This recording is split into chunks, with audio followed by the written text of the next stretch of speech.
This is the Voice of Morgantown podcast. I'm Tyler Pepe.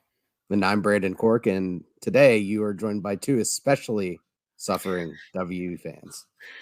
Yeah, and let's just jump right into it. West Virginia falls to Kansas at home in overtime by the score of 55-42. Not too often you see a 13-point loss in overtime, but it's not too often WVU starts the season 0-2 either. The last time our Mountaineer started 0-2 was 1979. And when you look at the schedule after Virginia Tech, it doesn't seem like it's getting any better anytime soon. So, any enthusiasm for this year was absolutely crushed against Kansas. And although Neal Brown's buyout makes it almost impossible, a lot of people are calling for the firing of Neal Brown's. But I think it's safe to say officially nobody is trusting the climb now. What do you think? I couldn't agree more. I mean, I don't think I've ever been so upset after a WVU loss, at least in a long time. And just looking at Kansas and their performance over the years, it just makes the loss even that much worse. So since 2008, which was Kansas's last winning season, Kansas has 4 road wins before this past Saturday. 2009 against UTEP, 2018 versus Central Michigan, 2019 versus Boston College, and 2021 against Texas. And then most recently this Saturday in Morgantown. That's not a great list of teams to be up there with, especially knowing how that Texas team performed last year, how bad they were. And that's kind of where we're at now. And that's all on the coaching. Obviously there's some player mistakes in the past 2 games that definitely didn't help, but I felt like there were coaching decisions in both these games that could have made things winnable easily. Yeah. I mean, it's hard to argue. That was probably the most disappointing game I've ever witnessed since the 2007 Pitt game. I can't think of any game since then that was as disappointing. Some people have been bringing up the Kansas loss that Holgorsen had, but that was on the road. So to me, this is definitely worse. I mean, you're at home and you fall to Kansas. I don't know. Neal Brown is proving that he's just not qualified or capable of being a head coach at a Power 5 program. I just can no longer defend him. I have no more excuses for him. I've made a lot over the years, and I've just ran out, honestly. The bottom line is he's not getting the job done, and what he's done is indefensible so far. The talent's there. We keep giving him the excuse that Dana didn't leave him a lot of talent. He's got players this year, so that excuse is gone. And his poor coaching and leadership is just turning WVU into a laughingstock. It feels like. I feel like the fans, for the most part, have been more than fair to Neal Brown. They've waited. This is his 4th year. It's his players. And even after losing to a hated rival like Pitt, most fans were still excited for WVU football. And so you got to give our fans credit. But now, after losing to Kansas, I don't think there's one single excited Mountaineer fan for this football season. And that's because, once again, Neal Brown's football team was undisciplined. They were ill-prepared for their opponent, it seemed like. And he just got outcoached. In his 3+ years at West Virginia, his teams have always played up or down to their opponent's level. And because of that, he got burnt once again by a squad. I understand Kansas is on the rise and they're not the doormat they used to be, but you're at home. There's no excuse for losing to Kansas there. No. And honestly, if you break it down, I feel like West Virginia has the better players on that team. And so I don't know. It's not like WVU has lost 2 straight games to superior opponents. I feel like Neal Brown has just proven that he's not a Power 5 head coach in these past 2 games. Yeah, and I think another thing that kind of bums me out as a WVU fan is that the program's at a state now where this win for Kansas isn't really even a talking point for a lot of people. I mean, obviously we were overshadowed by Notre Dame losing, Texas A&M losing. I think there's a third school who got upset as well, and then Scott Frost getting fired. But, it's still Kansas, and we're at a point now as a program where it's not even like a headline. It's not even like I was watching videos earlier today about the top 3 or 4 worst upsets of the past weekend, and we didn't even get an honorable mention. I mean, that's kind of where the program is now. And that's, obviously the beginning was a little tough for Neal Brown. I still kind of think that Dana left the cupboard a little bit bare for him, but like you said, all these are his guys. He has hand chosen every guy who's come in here. There may be a few carryovers, like Bryce Ford-Wheaton and Dante Stills, who came over from the Holgerson era because they're 5th-year seniors, 6-year seniors, whatever they are. But it's his group of guys. It's his group of coaches. He's made changes and he's been slow to change. I mean, it took him 3 years to realize he needed to get a offensive coordinator. He cycled through coaches in the secondary. And it just seems like he just couldn't figure it out, and he still hasn't figured it out. And, we're going to talk about several things in this episode that kind of just show all of the things that lead to a loss, like the play calling, the choosing the starters, the who he's playing and who he's not. There's just so many different pieces that kind of just augment the argument that Neal Brown is in over his head and hasn't shown. But before we get to that, I wanted to ask you, what record would Kansas need to finish with for this loss to become more palatable? I say bare minimum, Kansas has to be an 8-4 team for me to look back and say, well, that was a quality opponent and we just lost to the better team that day. But even then, I don't even know if I truly believe that in my heart because, I was there and I saw it. I felt like they just had a better leader. They had a better coach and a coaching staff. And because I still think pound for pound, we had the better guys on the field. It's just we lost when it came to the X's and O's. I mean, our defensive front, we'll get into this later. They played very well for those first few series, absolutely shut Kansas down. And then it seemed like Kansas adjusted. And we, as always, just never did. We just kept doing the same thing over and over again and left our corners on islands. I mean, like I said, we'll break down the X's and O's here a little bit, but I mean, how many times have we come on here and talked about how Neal Brown made no adjustments at halftime? Yeah. I mean, the only time he's really made adjustments that I can think of was that Texas Tech game last year where it just seemed like the entire team took the first half off. And I think the adjustment was just, hey guys, play football. Which, looking at it, it really shouldn't be that hard of a thing to do. But losing to Texas Tech 17-0 going into halftime is not good. And I think that's just a sign of leadership. You got to get your guys ready to play. And the offense looks better. I mean, we'll talk about that later, but the offense looks a lot better. And I think because Neal has been more hands off, the offense has been better, but there's definitely some downsides there, even though we are scoring a lot of points. You can still look at the little kind of micro decisions or macro decisions, whichever one you want to say, that Neal Brown is kind of overseeing, whether it's situational play calling, whether it's, figuring out what pace he wants the offense to play at. I'm sure he has input on that sort of thing.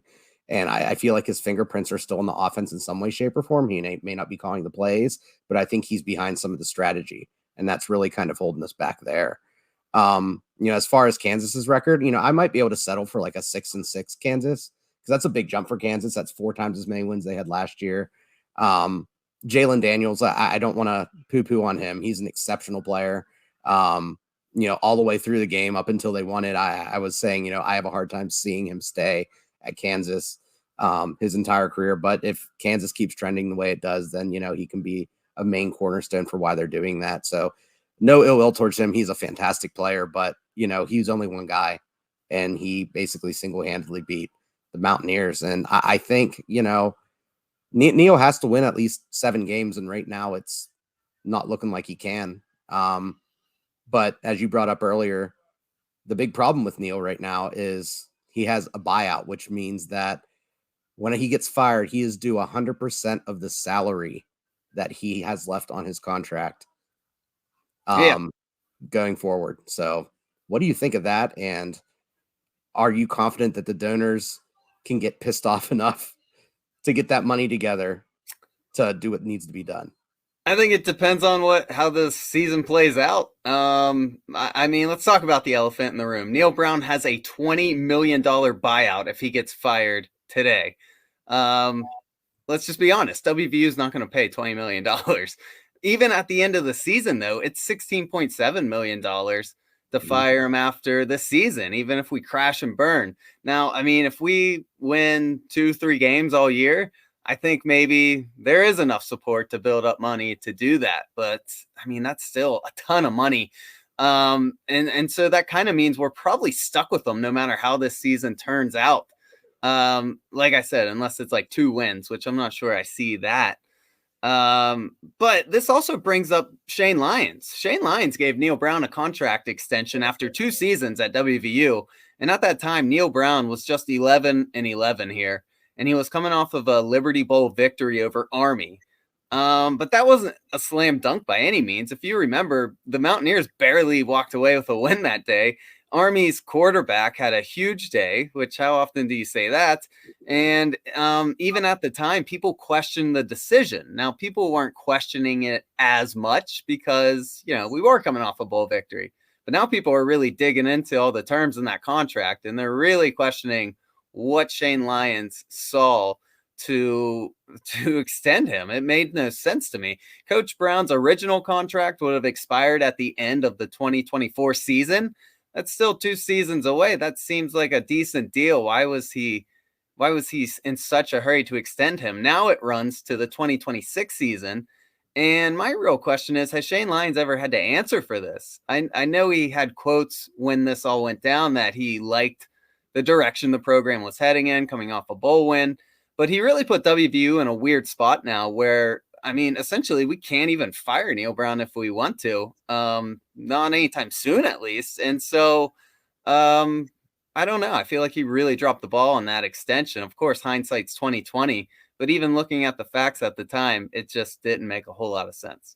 Yeah, see, I think, if push came to shove, we could get the money to buy him out. I have a hard time thinking. I mean, there has to be some sort of oversight to Lions, right? I mean, that's kind of my thought on it, is that the donors, before he gave that contract out, had to say, I know this is a ridiculous buyout. I know this is a lot of money, but if things go down, we'll figure out a way to buy him out. And it may also come along with the lines of, who they think they can get lined up. I know, the big rumor is that Jimbo Fisher wants to return home eventually. And, who knows what type of connections donors from WVU have to there and what's going on with Texas A&M with that upset. If their season goes south, it could be the perfect storm where donors, all come together and say, you know what, I don't care. I'll pay $16.5 million. Then we'll go out there and pay Jimbo whatever the heck he wants to come home. That could get people fired up, but it's really going to come down to, I think, like you said, that the money's going to be harder to come by if it's a coin flip on whether Neal has turned it around or not. I mean, think about if we go 6-6, we somehow turn it around, we go 6-6, we go to a bowl game, we lose a close one. It's a tough game, or we get a halfway decent opponent, or we do win, but it's a close win.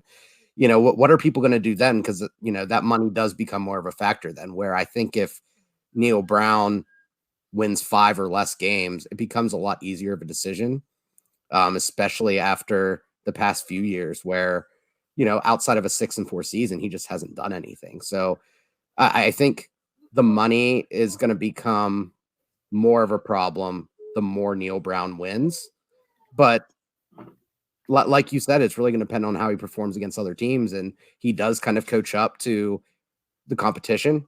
So maybe we go into Texas and we somehow pull off an upset. I mean, I'm not confident that's going to happen, but something like that could really throw a wrench into things. I mean, Baylor comes to Morgantown, maybe he gets them fired up for that. But I think the real fear is that, what's the turnaround in the program? How do you get the players to buy back in after that loss? I mean, what do you say to them? I mean, can Neal Brown do that? Yeah. Yeah, I'm with you. And I think that's a good segue into what we were going to talk about next, which is where is Neal Brown failing with his coaching? And so, I mean, for me, obviously he's an excellent recruiter. I don't think anybody's going to knock him for that. He embraces tradition and culture of the program. Everyone has given him big praise for that, which not every coach does, as we know very well here at West Virginia. But however, he's severely lacking in some big areas. For me, a big one is player development under his leadership. You don't really see a lot of it besides Bryce Ford-Wheaton.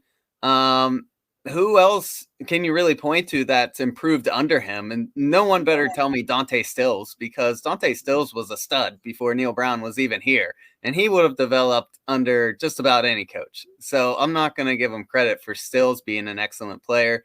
Bryce Ford-Wheaton has made huge leaps, But I mean, he's a fifth-year senior. I mean, typically, if you stick around that long, you're going to learn and you're going to blossom towards the end there. So, yeah, I'll give him credit there. But I mean, other than that, is anyone really sticking out to you who he has made better over these years?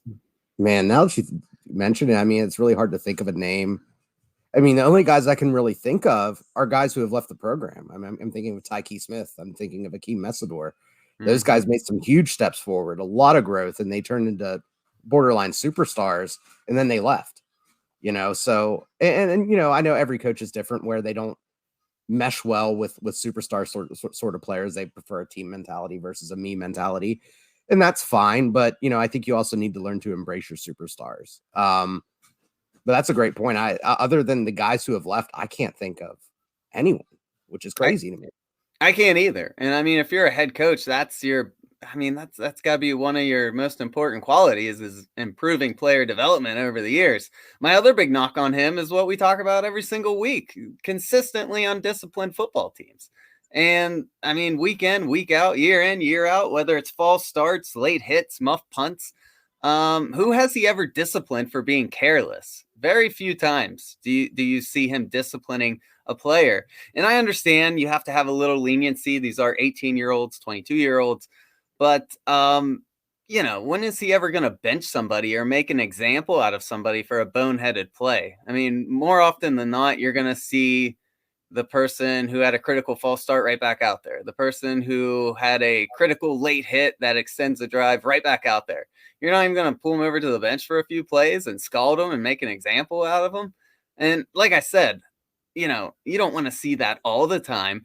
But I mean, I'm not one of these guys who are saying hire Rich Rod back, but I think back to the Rich Rod days, and he would absolutely lose his mind when he saw a player fumble, be careless, have a dumb penalty. And I mean, just listening to former players talk about Rich Rod, they were scared of making mistakes. Does any player strike you as being scared of Neal Brown when they screw up? No, and I have two things after I answer your question, or one thing after I answer your question. But I think I'm okay if the guy's not a disciplinarian, because every coach is different. But you need to find a way to get into a player, where sitting down with them and bringing it up that what they did was wrong, getting it through to them. You don't have to be an authoritarian. You don't need to scream at them. You don't need to make them run 55 laps around the field to get your point across. But there has to be some sort of acknowledgement that a mistake was made. There has to be some sort of coaching moment, whether it's yelling or sit down talk, that, hey, what you're doing is hurting the team. We want to win. You want to win. Let's do this. And I'm not sure if I've seen Neal do it either way. And that's a problem. I mean, that's, again, comes down to leadership. And when it comes down to discipline, I can think of one player who was actually sat out of a bowl game due to discipline. Yeah. Smith. Tyke Smith. Yeah. Probably our best defensive player that we've had during, the Neal Brown era. I mean, and it kind of goes back to show with, like, he really seems to value those, hardworking kind of team style guys. And I made the complaint last year where, Grayson Malasevich, who was returning kicks, he muffed a punt and he never pulled him. And it's happening with Reese Smith again. And I know these are white guys, and it's not to be racial in any way, shape, or form, but it's just, he has kind of a soft spot for these more like hardworking guys who are, working their way on the lineup. They're trying hard, but it's kind of like with hockey. Like you have these fourth liners in hockey who work hard. They'll go in there, they're forecheck, they'll check, they'll work their butt off, but you don't want them to be on the first line. You don't want them to be the guy you're leaning on.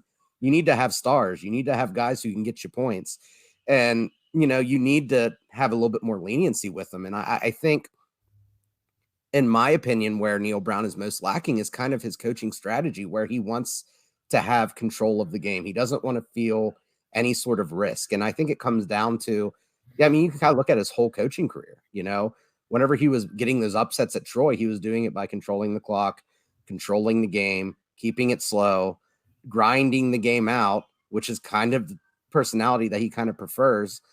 And then, just winning through the little minutia of the game. But you can do that when you're a small school, kind of coming in against a big school and kind of surprising someone. But when you're in a Power 5 conference and you're going up against the best coaches You have coaches who are familiar with your program. They've been scouting your guys for 4 years. It's, you're not going to be able to pull surprises on them. That minutia kind of goes away. You just have to win the game with talent and schematics. You can't manage a game to a win. It's just not possible. And I think that, in my opinion, is his biggest weakness right now, is he's just not a good strategist when it comes to a game by game, thinking. So what do you see there? Yeah, I'm 100% with you. If you're at a Power 5 school, you're not sneaking up on anyone. Like, everyone's going to come out and be ready for you. And yeah, I mean, I'm 100% with you. And it's not like he has to be like Rich Rod and red in the face and about to have a heart attack on the sideline. But what is he doing? I mean, this isn't a 2-week problem. This is a going on 4-year problem of undisciplined teams. I mean, you got to do something. And don't get me wrong, I don't think the players are, not caring. Obviously, these players are passionate and they feel bad when they make a mistake. But whatever the message is that he's sending to his players, it's not getting through because they're still having late hits, which extends drives in overtime. They're still having false starts, which changes 7 points into 3 points. And when you're losing one possession games week after week, that's the difference right there between winning and losing. My other big problem with Neal is, which side of the ball is Neal Brown good at? Meaning, like, normally you get a head coach. They're offensive gurus. They're defensive gurus. Dana Holgerson and Rich Rod were offensive gurus. Don Nehlen had some legendary defenses during his tenure, and, he had players have great, successful NFL careers on the defensive side. What is Neal good at? What is he well known for? We know he doesn't have a great offensive mind, no offense. Sure, his defense has played decent in these first 3 years, but they looked awful in these past 2 weeks. And besides the Virginia Tech game, they typically seem to collapse in crunch time, these defenses, even when they were putting up good stats during the years when we had bad offenses. I can think of numerous games where they played well up until the last half of the fourth quarter, and we would lose close games, like Texas Tech last year, which you were talking about. So I'll ask again, which side of the ball is Neal Brown good at? He has no identity. He has no one thing where I can say, man, I want that guy to be my head coach. And once again, is a guy like that qualified to coach at a Power 5 program? I think that was one of the draws with Neal Brown when he came in, was that, he wasn't an offense or defensive guy. Obviously, he had experience as an offensive coach, but what he was kind of seen as was a program builder, which is kind of a head coach that it's a hard candidate to kind of quantify as to how valuable we are, because I think that's the hardest job to win over. If you're an offensive specialist, you can put up points. That's going to be predictable. We saw that with Dana. If you're a defensive coach, then, you're going to have a good defense. It's a little bit harder to be a program builder, but you also have to be really good at those management skills. And I don't think he has that. I think he was definitely overrated at the time with Troy. We just talked about, how he kind of approaches the game. And I think a lot of the issues that we've talked about all kind of tie in with each other, with the penalties and the lack of player development. I mean, maybe the penalties are that you can't hold players accountable. You can't bench them because you just don't have the depth behind them because you're not developing players. And, you're not managing the program correctly. You're not bringing in the right guys. You're not anticipating that, hey, I'm bringing this guy in to take your job. You have to beat him out in camp this year. How many position battles did we have coming into the season this year? I think right tackle, we had a position battle.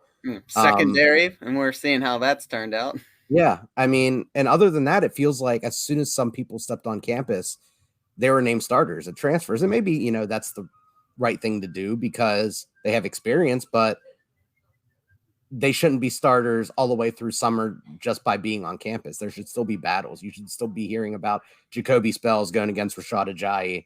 And there's a position battle there. I don't think I read anything about that. I read seeing them getting reps. I've seen, Andrew Wilson Lamp, who was a guy who I thought was going to start the season at cornerback, get some reps there. But then as soon as, other guys became available, he kind of faded into the background, and Malachi Ruffin was starting, who was a walk-on.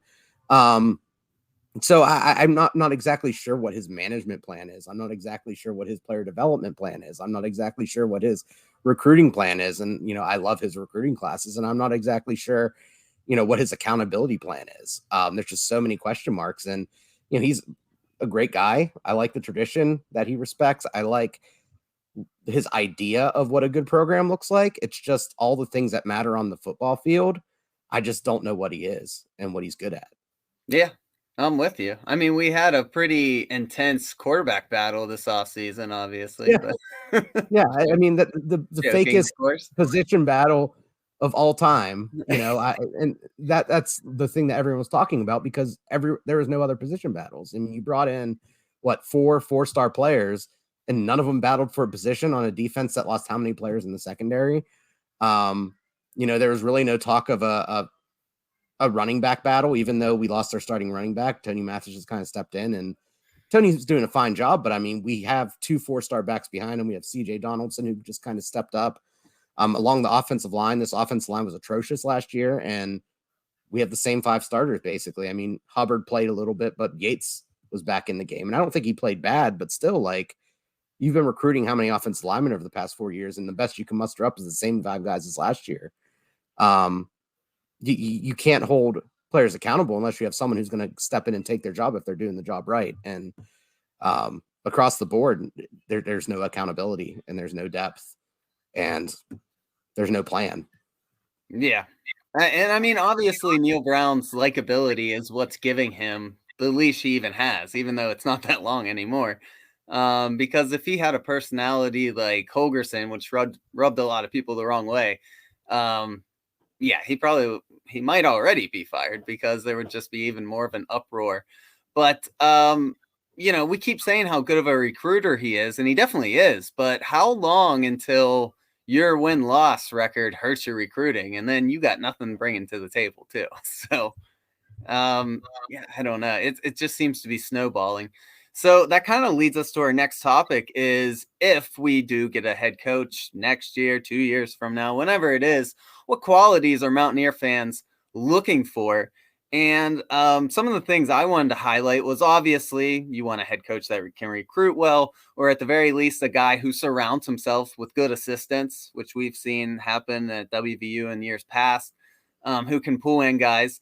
But we need a guy who, again, this all goes back to what we just talked about, holds players accountable. Whether you're up 20, whether you're losing by a field goal, you should have a certain standard that you expect from your players. Take care of the ball, not false start in critical situations. And I don't know. Yeah, I mean, it just goes back to what we were talking about. Another thing, I want to coach with an identity, like we just talked about, like Brent Venables, who got hired at Oklahoma. You know what he brings to the table. He's going to improve your defense. Like, they know what they were getting bringing him in. So the next coach that we hire, if it comes down to that, I just want him to have an identity that we know what we're getting when he steps in as head coach. Yeah, I think that's good. And I think on the top of my list would be, I think definitely accountability would be up there at 1 or 2. The other would be, I think some sort of energizing factor. And that's one thing with Neal Brown is that he's very even keel. Like, he does get fired up a little bit on the sidelines at referees and things like that, but it's not like, especially at refs. yeah, I mean, and but there's no I'm not looking for the rah guy necessarily at halftime, like what Bill Stewart did, because, Bill Stewart, as a great man as he was, I wasn't a big fan of him as a coach, but like someone who can motivate, who can strategize, who can do something that brings some pop to the table, someone who gets his players to keep fighting, whether that's through strategizing, making game plan changes, or motivating guys. I mean, I think of, those times where Rich Rod was down, multiple scores and was able to orchestrate comebacks either by getting his players back in the game or drawing something up or substituting someone or just throwing something different at the wall and hoping something sticks. I mean, you need to have some sort of innovative mind and willingness to be flexible to figure out how to win. And, I think that would probably be my one. Accountability would probably be 2, but, you just need someone who's willing to understand that, this is college football and the transfer portal exists for a reason. Like, go out there, figure out who can perform on the field, figure out what works for you, figure out what your offensive identity should be, and then just work with it. And once you figure it out, run with it. And that's what Rich Rod did. What was it, his 3rd or 4th year before he got Pat White? I mean, he was bouncing back and forth between Bednarik and Pat White. He didn't make a decision. And eventually he found out Pat White was the guy. Steve Slayton didn't start the season off as starting running back. He had to figure out that he was the guy. He had to trial and error his way into it. And once he figured out who his guys were, he just ran with it. And right now, Neal Brown just kind of seems like he makes up his mind in the summer, and then that's what lasts all season long. And what happens is what happens. He doesn't kind of seem to think about changing things up. And, you know, it's been evident. I mean, we saw it last year. We saw it the year before that. We saw it the year before that. I mean, the only change he's ever made was in that bowl game against Army where he pulled Deggy. Yeah, and it turned out it worked and got us a win. I mean, Yeah. you bring up a good point. I feel like what he sees in practice is just what he sticks with. Like, he never seems to make a decision based on what he sees on game film. It's normally, hey, this guy's playing great in practice, we're starting him. And it's like, well, I mean, some players are just better during game day than they are in practice. That's in any sport, basketball, football. And I feel like he doesn't make decisions based on game day. He makes it on, Wednesday, which Yeah. I don't get that. I don't get it either. I mean, you don't know what these guys are going to do on Saturdays if they're not playing on Saturdays. You may play them a handful of times, but that's not a large enough sample size. You can't expect, you got lucky with CJ Donaldson where he comes out and he busts off a 44-yard run. You have to keep on giving the ball. But what if CJ Donaldson went out there 2 plays, gained 2 yards, came in 1 more play, missed a pass block? I mean, is he still in the contention for starting running back? I don't think so. I mean, I get it's just kind of, what happens. And we got lucky that CJ Donaldson is tearing up and he has had 2 great games right now. But I mean, how many other stories like that can you think of during the Neal Brown era where a player had a window of opportunity and seized it because they had that opportunity? I can't think of anyone. I'm with you. And that kind of leads to our next topic, which is we better see some fresh faces on Saturday, especially in the secondary. I'm kind of good where most people are starting, except for our secondary. I mean, it's just been terrible. And I don't want to see fresh faces in the second half of this game versus Towson. I want to see them, starting. All right. And I don't know. I don't know if we are going to see that, but this can't be the lineup for the rest of the year. It's just not working. I know it's only been 2 games, but you got to shake something up. Give some of these young guys experience against a team like Towson, who, I mean, you should win. I'll just put it that way, because after last week, I don't know anymore. And then a team like Virginia Tech, who's not very good. How about giving fresh faces a bunch of playing time this Saturday, and maybe they're ready to go for Virginia Tech, and maybe they help out your secondary, which has been struggling. All I know is they better have it figured out before the Big 12 gauntlet starts, because if not, we probably are looking at like a 3-win season. Yeah. And it's just kind of strange how this all kind of shook out. Because, I mean, Malachi Ruffin, who was a walk-on, was starting at corner. And if you remember when McCormick got booted out of the Pitt game, the guy who came in from him was Mumu Binwanhad, who's a true freshman, pretty highly recruited guy. And I don't know if I saw, if he did play, he didn't play very much. But, how do you, if you were the backup, how come you're not starting in place of that guy? Ajayi was someone who I'm not sure how he's still on the field after the way he played against Pitt and then against Kansas. I mean, he may be a great kid. He has experience playing high-level college football, but, he allowed 4 catches for 90 yards. You can't be doing that. And Marcus Floyd, who is a safety, linebacker, hybrid, whatever you want to call him, spearback, he had 3 missed tackles. He allowed 4 catches on 4 targets. Now, albeit it wasn't for a lot of yards, but, it's just things like that add up, and you need guys who can go out there and make plays. And you have guys like Hershey McLaurin, who was a highly recruited JUCO guy who came in, and he's actually been playing a decent amount, but he's not starting. He's not taking a majority of the snaps, and he's been someone who I thought has played really well. You have guys like Jacoby Spells, who is a 4-star, really highly rated cornerback coming out of high school. And I haven't even heard anything about him. You have that Mumu Binwanhad again. You have Andrew Wilson's Lamp, who is a bigger corner. I think he was 6'2". I think he might have been a high 3-star or a 4-star coming out of high school. He's a redshirt freshman. He was actually started the spring game, and he's nowhere to be found. I mean, I don't even think he's seen a snap yet. So I'm not sure where these young, talented guys are. And when you have guys who are transferring in from FCS schools and small FBS schools. I mean, not everyone's going to be Charles Woods. You can't just rely on them to figure it out. You got to cycle through these guys and figure out who's going to actually make it happen on Saturdays. Yeah, and that's actually a question I would like for someone to ask Neal Brown, like maybe this week. Like, hey, where is Spelling? Where are these guys that were so highly regarded and where they're not even getting a chance? Like, I mean, obviously they got to put it in a way that doesn't, insult the players too much, but basically like who you got in there has been straight trash so far. So why are you Yeah, not giving another guy a chance? right. 100%. And, I think, the secondary is one problem. I think that's the glaring one, but, I think linebacker Lance Dixon has been solid. I'm still a big Lance Dixon fan, but I think Lee Kupcha has been kind of underwhelming to me too. I mean, he's Hmm. had his moments where he's looked good against the run, but I think he's been subpar against the pass. He has missed some tackles. And remember, we got that transfer from Miami, Austin Cave, over the summer too. And I wonder if he could start getting some reps in there because I'm not sure if he's played yet. Yeah.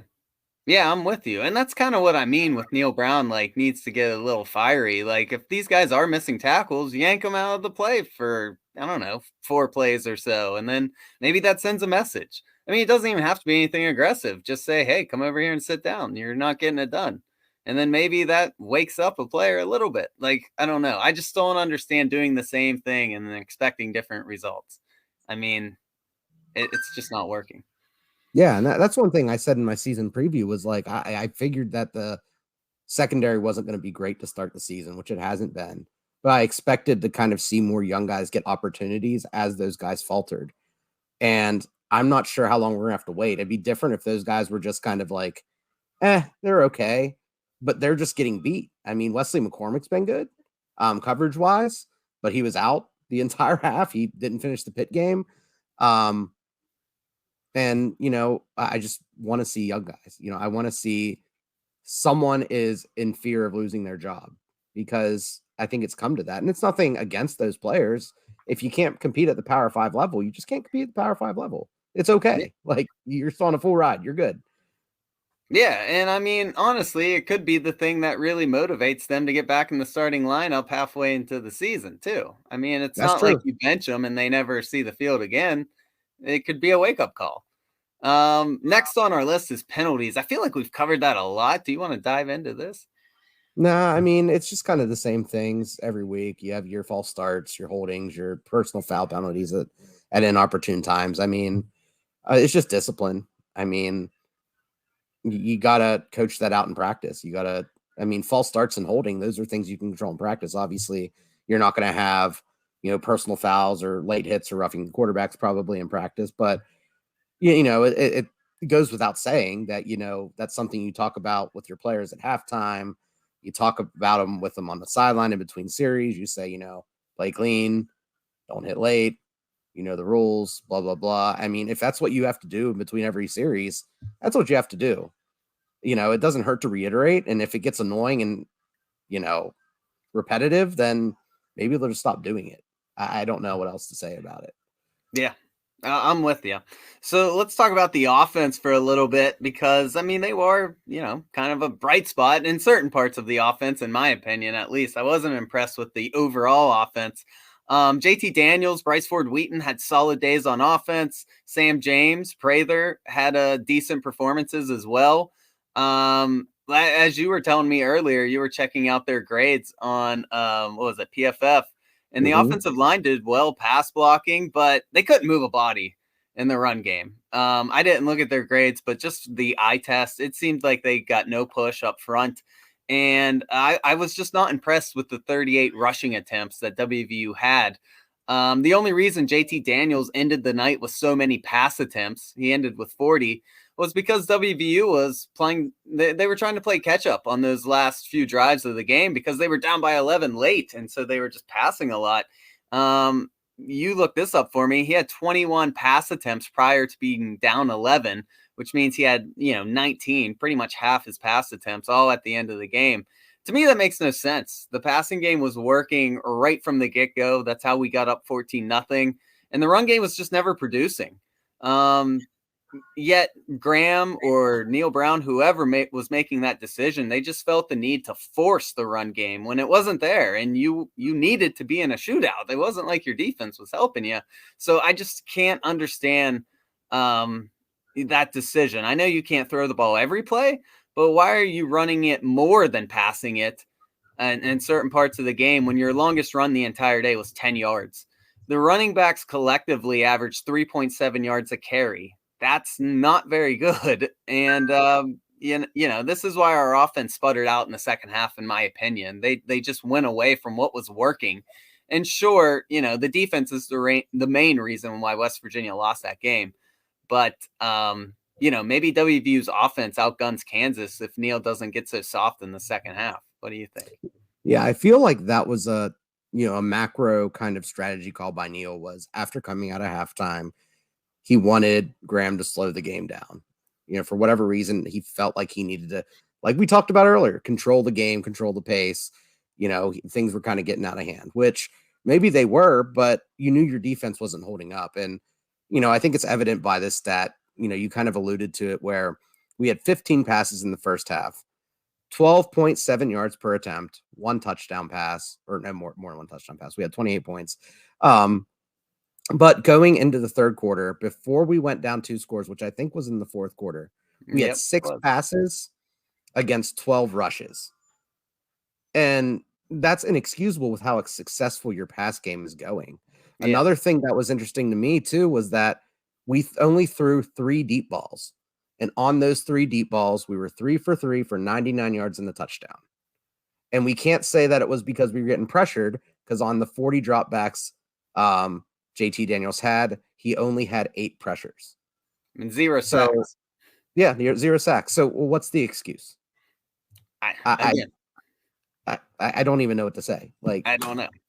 I'm with you. It makes no sense. And this isn't hindsight is 2020 thing. I mean, we were sitting there watching the game, and I was saying that. I mean, it was so obvious that they just quit doing what gave them the lead to begin with, and it just made absolutely no sense to me. I get it if you're having success running the ball, maybe you're breaking one off here and there. But like I said, their longest run all day was 10 yards. They were not averaging good yards per carry at any point in the game. It's puzzling. And when your defense can't make a stop to save their life in the second half, why are you basically handcuffing your best player on offense, which is JT Daniels? Yeah, 100%. I mean, I feel like if you want to run the ball here and there, you can do it, but you don't need to do it twice as often as you're passing. If you want to run the ball a third of the time, I think that's acceptable with the way the passing offense was running. And it could even work in your advantage that way with draws, and you can get creative with it with some screen passes, some swing passes, some the other creative ways to get guys the ball in space, especially your running backs. And I feel like the running back committee too is getting interesting as well, because I feel like the 2 most effective backs were CJ Donaldson and Justin Johnson Jr., who I thought both looked really good. I thought they complemented each other really well. I think CJ Donaldson runs really hard. He brings that power. He was a fantastic goal line back, exactly what we needed, where Johnson brings that quickness. He's shifty. He had a nice catch out of the backfield. He was solid in pass protection. He didn't get a ton of snaps. Most of them were in the second half.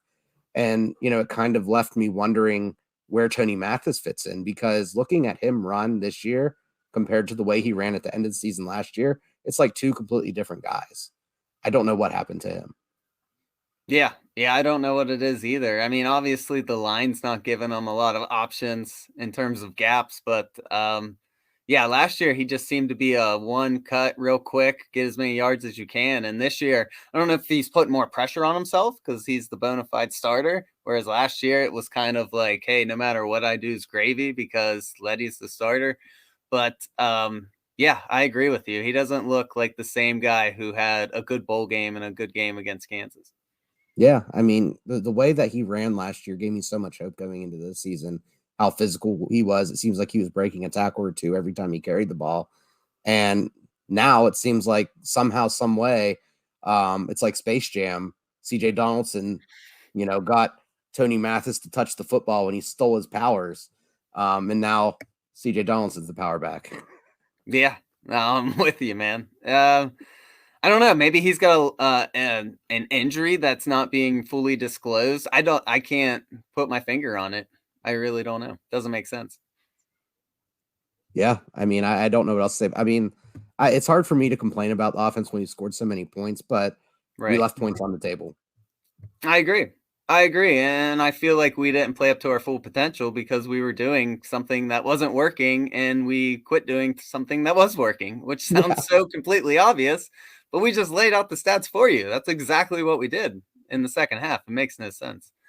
So unfortunately, let's get to the defense. Not a whole lot to say here that's positive, but I'll start off positive. Like I said earlier, the front seven looked good early on in that game. I thought they were really creating havoc in the backfield. They were putting pressure on Daniels, and they were making him throw bad balls. But like I said, it seemed like Kansas adjusted pretty early on, even while WVU clearly did not. Their front seven had a terrible second half. The secondary looked awful for the entire game. And there really isn't one good thing I can say about this secondary with Charles Woods out of the lineup. We are severely missing him. I obviously I think we would still have problems in our secondary, but I think Woods coming back would maybe mask that a little bit because he might be able to take out, one side of the field. Coach Leslie continuously left his corners and safeties on an island, it seemed like, when they clearly couldn't handle that. They were constantly getting beat on one-on-one matchups. Kansas was 11 for 15 on third down, which is crazy. WVU only forced one third and long. The rest of them were, third and short, third and 5 attempts, pretty manageable downs. And so, the defense just wasn't putting themselves in good situations. We said last week prior to this game, Kansas was going to want to run the ball, and they absolutely did. They averaged 6 yards per carry on the day. And our front seven just got manhandled. Kansas had runs of 30 yards, 19 yards, and compare that to what WVU did on the ground. 3.8 yards an attempt. Longest rush was 10 yards. We just flat out got bullied around out there. Dante Stills was invisible. I don't really blame him. He was pretty much doubled the entire game. I blame his teammates. No one really stepped up around him. If you're being doubled, that means someone else should be free to step up and make a play. And no one was helping my man out. So that's pretty much all I got to say about the defense. yeah. I mean, it was a lot more of what we kind of saw in the Pitt game in spurts. I felt like with the Pitt game, our front seven was effective because Pitt was just running much more of a standard offense. They were dropping straight back. They were running on play actions, just running a pretty standard NFL offense where Kansas neutralized our pass rush and our defensive line, rightfully so. I mean, their offensive line isn't good by keeping us moving horizontal. A lot of zone reads, a lot of veer reads, Triple option. lots of screens, triple options. I mean, they were just stretching things out horizontally and washing everything up in the middle and getting to the second level where we're weak at. I mean, we talked about all the players who had bad games, safeties, cornerbacks, linebackers. They were just taking advantage of that. And that's a smart, game plan by Lance Leipold. I mean, it was really effective. I mean, they ran the ball 36 times for 200 yards, 4 touchdowns. They had 90 yards after contact, an average of 2.5 yards after contact. I'm just kind of going through some of the stats here. I mean, looking at the receiving, I mean, they didn't throw I'm looking at the chart here. 1, 2, 3 passes that went 10 yards or further downfield. That's not right. Sorry, that's just a receiver. But 1, 2, 3, 4, 5, 12 passes that went 10 yards or further downfield. And he was 1, 4, 5, 6, 7 for 12. So not great anywhere past 10, but we were still getting torched. I mean, we're still getting beat all over the field. He was 8 for 11 right down the middle. He was throwing screen passes. They were running outside. They were just killing us. And, defensive wise, we missed 10 tackles. We just weren't good in coverage. I think we had 2 guys grade out as good or above average in coverage. Lance Dixon, Wesley McCormick, who only played half.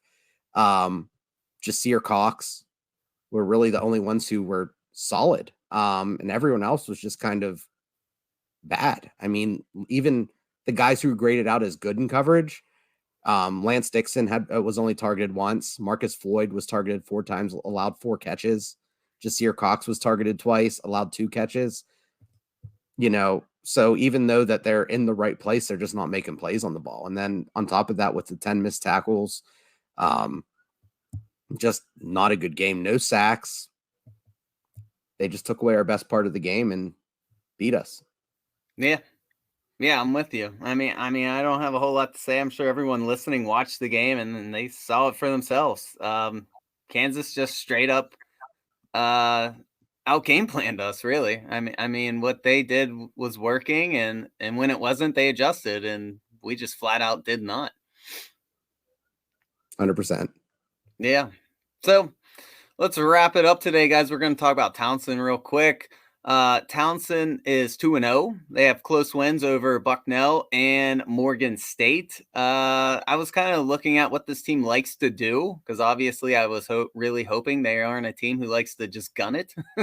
And from what I could see, this is a team who likes to run the ball more than pass it. But make no mistake, they will toss it around. Their lowest number of passing attempts in a game was 25. And obviously WVU should blow this team out. But Towson only has, 5 total touchdowns through their first 2 games. That's not very good. So it's not like a team that should put up a lot of points against our defense. And you would think it's a team that West Virginia's offense should put up some pretty good numbers. And hopefully our front 7 gets their mojo back a little bit against guys that I'm sure are going to be greatly undersized. And we'll see. I mean, obviously, what the big question mark is on every WVU's mind is how will our secondary hold up? So I'm not going to rule anything out after Kansas. Obviously, I think it'll be a big win for us. But, I'll tell you what, 2 weeks ago, I was a lot more confident heading into this game than I am right now. Yeah. I mean, I'm not confident. I do think we'll still win this game. Yeah. I mean, I think more of what I'm looking for is how we win the game. I mean, I want us to win big. I want us to not have to struggle at all. I want to see us pulling starters in the at the end of the second quarter. And even then, it's not like something I'm going to get excited about. It's just going to be like, I expected that. And if it's anything less than winning by like 30 or 40 points, then, it's a bad game, because it is a bad game. You got to learn to have that killer instinct. You got to learn to be able to take teams out when you can. Yeah. And, we did it against Long Island. What was that, last year? But it really doesn't mean anything. Like, this game is just kind of insignificant. If we lose it, it becomes the most significant game in Neal Brown's tenure. If we win it, it doesn't mean anything. Well, I kind of look at it at remember a few years ago, I think it was Neal Brown's first year, James Madison came to town, and James Madison's a good FCS school, but we only beat them by 7. I think it was like 20-13. Mm-hmm. And yeah, you won, but it didn't feel good. And that's my only fear here. I'm scared that, maybe we get a big lead and then our defense just collapse again. And then, even if we walk out with like a 14-point win, we're still going to be pretty depressed. That's my fear. Not that I actually think we would lose. Who knows? But I don't think. My fear is that we're just going to be coming out even more, depressed about our defense. So we'll see. Yeah. I mean, I think if we don't win by at least 28, I think it's something where, even if it's, if you finish somewhere in between the, let's say, 17 and 28 point range, I don't think people are going to be happy, but I don't think that gets anyone talking. But if you win by less than, say, 14 points, 14 or less, I think that's something where the talks around Neal Brown getting fired just ramp up exponentially. And then you're going into a Thursday night game in Blacksburg on Virginia Tech with all that pressure. Yeah. Things could escalate really quickly depending on how this Saturday goes. And you really don't want those talks being ramped up right before a big game like that, because players here, the coaching staff hears it. So they just need to go out there and take care of business, and hopefully we can be 2-2 in a couple of weeks here. which is expected. I mean, it's not even like Tech's good, so I won't feel good about being 2-2, but it's the best case scenario where we're sitting right now. Yeah, and we'll talk more about it next week, but I do think that the Tech game is going to end up being closer than it should be. Of course. I mean, due to the environment, due to the rivalry, and also just due to the way that our coaches coach. So. Yeah, I mean, after this Saturday, I don't think we're capable of blowing any team out until they prove to me otherwise. I don't see why I would sit here and lie to myself. Yeah, exactly. I couldn't agree more. Yeah. All right. Well, that's it for us, guys. I know this is a hard episode to even, get pumped up for or to even listen to because it was a depressing weekend. But hopefully there are some bright spots in the future. We shall see. Regardless, thanks for listening, and we'll catch you next time. Yeah, and let us know what you think on social media. Tell us, what would make this loss more acceptable to you? What would WVU's record need to be in order to give Neal Brown another year? We want to hear what you think about this as well, because it's a tough time to be a Mountaineer fan, and it helps to vent. Let's talk, guys. 100%. Later, guys.